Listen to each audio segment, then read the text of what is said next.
کیونکہ انہیں کتاب اللہ کی حفاظت کا ذمہ دار بنایا گیا تھا اور وہ اس پر گواہ تھے۔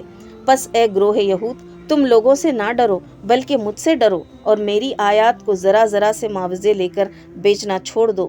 جو لوگ اللہ کے نازل کردہ قانون کے مطابق فیصلہ نہ کریں وہی کافر ہیں۔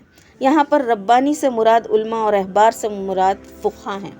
سورہ المائدہ آیت نمبر 46 میں بھی اللہ تعالیٰ فرماتا ہے، پھر ہم نے ان پیغمبروں کے بعد مریم علیہ السلام کے بیٹے عیسیٰ علیہ السلام کو بھیجا۔ تورات میں سے جو کچھ اس کے سامنے موجود تھا وہ اس کی تصدیق کرنے والا تھا، اور ہم نے اس کو انجیل عطا کی جس میں رہنمائی اور روشنی تھی، اور وہ بھی تورات میں سے جو کچھ اس وقت موجود تھا اس کی تصدیق کرنے والی تھی اور خدا ترس لوگوں کے لیے سراسر ہدایت اور نصیحت تھی۔ سورہ مائدہ آیت نمبر 47 میں بھی ارشاد باری تعالیٰ ہے، ہمارا حکم تھا کہ اہل انجیل اس قانون کے مطابق فیصلہ کریں جو اللہ نے اس میں نازل کیا ہے، اور جو لوگ اللہ کے نازل کردہ قانون کے مطابق فیصلہ نہ کریں وہی فاسق ہیں۔ سورہ مائدہ ہی میں آیت نمبر 48 میں بھی، پھر اے محمد صلی اللہ علیہ وسلم، ہم نے تمہاری طرف یہ کتاب بھیجی جو حق لے کر آئی ہے، اور الکتاب میں سے جو کچھ اس کے آگے موجود ہے اس کی تصدیق کرنے والی اور اس کی محافظ و نگہبان ہیں، لہٰذا تم اللہ کے نازل کردہ قانون کے مطابق لوگوں کے معاملات کا فیصلہ کرو۔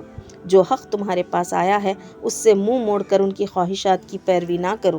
ہم نے تم میں سے ہر ایک کے لیے ایک شریعت اور ایک راہ عمل مقرر کی، اگرچہ اللہ چاہتا تو تم سب کو ایک امت بھی بنا سکتا تھا، لیکن اس نے یہ اس لیے نہیں کیا کہ جو کچھ اس نے تم لوگوں کو دیا ہے اس میں تمہاری آزمائش کرے، لہٰذا بھلائیوں میں ایک دوسرے سے سبقت لے جانے کی کوشش کرو۔ اللہ آخرکار تم سب کو اللہ ہی کی طرف پلٹ کر جانا ہے، پھر وہ تمہیں اصل حقیقت بتا دے گا جس میں تم اختلاف کرتے رہے ہو۔ سورہ المائدہ آیت نمبر 50، افحکم الجاہلیت یبغون، اگر یہ اللہ کے قانون سے منہ موڑتے ہیں تو کیا پھر جاہلیت کا فیصلہ چاہتے ہیں؟ اسلام کے معنی ہے صلاح، سلامتی کے۔ یہ نام ایک صفت کو ظاہر کرتا ہے۔ یہ نام خود ظاہر کرتا ہے کہ دین اسلام کسی ایک قوم کے لیے نہیں ہے بلکہ پوری انسانیت کے لیے ہے۔ یہ ایک ہدایت اور رہنمائی ہے تاکہ دنیا میں جتنی بھی مخلوق ہیں کسی کی حق تلفی نہ ہو۔ ان آیات کے ذریعے قرآن پاک ہماری رہنمائی کر رہا ہے۔ سورہ الاحزاب آیت نمبر 36، کسی مومن مرد اور کسی مومن عورت کو یہ حق نہیں ہے کہ جب اللہ اور اس کے رسول صلی اللہ علیہ وسلم کسی معاملے کا فیصلہ کر دے تو پھر اسے اپنے اس معاملے میں خود فیصلہ کرنے کا اختیار حاصل رہے، اور جو کوئی اللہ اور اس کے رسول صلی اللہ علیہ وسلم کی نافرمانی کرے تو وہ صریح گمراہی میں پڑ گیا ہے۔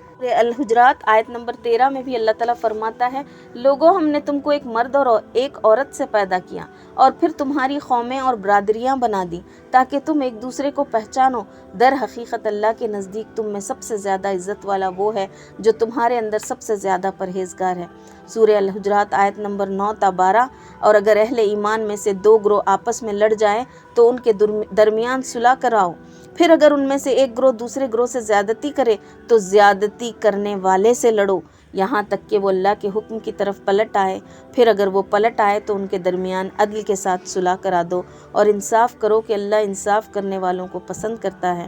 سورہ انعام آیت نمبر 151، اے محمد صلی اللہ علیہ وسلم ان سے کہو کہ آؤ میں تمہیں سناؤں تمہارے رب نے تم پر کیا پابندیاں عائد کی ہیں، یہ کہ اس کے ساتھ کسی کو شریک نہ کرو اور والدین کے ساتھ نیک سلوک کرو اور اپنی اولاد کو مفلسی کے ڈر سے قتل نہ کرو، ہم تمہیں بھی رزق دیتے ہیں اور ان کو بھی دیں گے، اور بے شرمی کی باتوں کے قریب بھی نہ جاؤ، خواہ وہ کھلی ہوں یا چھپی، اور کسی جان کو جسے اللہ نے محترم ٹھہرایا ہے ہلاک نہ کرو مگر حق کے ساتھ۔ یہ باتیں ہیں جن کی ہدایت اس نے تمہیں کی ہے، شاید کہ تم سمجھ بوجھ سے کام لو۔ سورہ شورى آیت نمبر 13، اللہ نے تمہارے لیے دین کا وہی طریقہ مقرر کیا ہے جس کا حکم اس نے نوح علیہ السلام کو دیا تھا، اور جسے اے محمد صلی اللہ علیہ وسلم اب تمہاری طرف ہم نے وحی کے ذریعے سے بھیجا ہے، اور جس کی ہدایت ہم نے ابراہیم علیہ السلام اور موسیٰ علیہ السلام اور عیسیٰ علیہ السلام کو دے چکے ہیں، اس کی تاکید کے ساتھ کہ قائم کرو اس دین کو اور اس میں متفرق نہ ہو جاؤ۔ یہی بات ان مشرکین کو سخت ناگوار ہوئی ہے جس کی طرف اے محمد صلی اللہ علیہ وسلم تم انہیں دعوت دے رہے ہو۔ اللہ جسے چاہتا ہے اپنا کر لیتا ہے اور وہ اپنی طرف آنے کا راستہ اسی کو دکھاتا ہے جو اس کی طرف رجوع کرے۔ سورہ شورى آیت نمبر 15، بس اس لیے اے محمد صلی اللہ علیہ وسلم اب تم اسی دین کی طرف دعوت دو اور جس طرح تمہیں حکم دیا گیا ہے اس پر مضبوطی کے ساتھ قائم ہو جاؤ، اور ان لوگوں کی خواہشات کا اتباع نہ کرو، اور ان سے کہہ دو کہ اللہ نے جو کتاب بھی نازل کی ہے میں اس پر ایمان لایا، مجھے حکم دیا گیا ہے کہ میں تمہارے درمیان انصاف کروں۔ اللہ ہی ہمارا رب بھی ہے اور تمہارا رب بھی ہے، ہمارے اعمال ہمارے لیے ہیں اور تمہارے اعمال تمہارے لیے ہیں، ہمارے اور تمہارے درمیان کوئی جھگڑا نہیں۔ اللہ ایک روز ہم سب کو جمع کرے گا اور اسی کی طرف سب کو جانا ہے۔ ہمیں اللہ تعالیٰ نے جانوروں کی طرح کھلا نہیں چھوڑا، بلکہ کچھ احکامات کا پابند بنا کر بھیجا ہے، کیونکہ صرف اللہ جانتا ہے مخلوقات کی ضروریات کیا ہیں۔ اس کائنات کو اس نے بنایا ہے۔ ظاہر ہے ایک بیلنس ایکو سسٹم اس بات کی دلیل ہے۔ سورہ الحجر آیت نمبر 10 تا 15 وَلَقَدْ أَرْسَلْنَا مِن قَبْلِكَ فِي شِيَعِ الْأَوَّلِينَ، اے محمد صلی اللہ علیہ وسلم، ہم تم سے پہلے بہت سی گزری ہوئی قوموں میں رسول بھیج چکے ہیں۔ سورہ الحجر آیت نمبر 11 کبھی ایسا نہیں ہوا کہ ان کے پاس کوئی رسول آیا ہو اور انہوں نے اس کا مذاق نہ اڑایا ہو۔ مجرمین کے دلوں میں تو ہم اس ذکر کو اسی طرح گزارتے ہیں، وہ اس پر ایمان نہیں لایا کرتے۔ قدیم سے اس خماش کے لوگوں کا یہی طریقہ چلا آ رہا ہے۔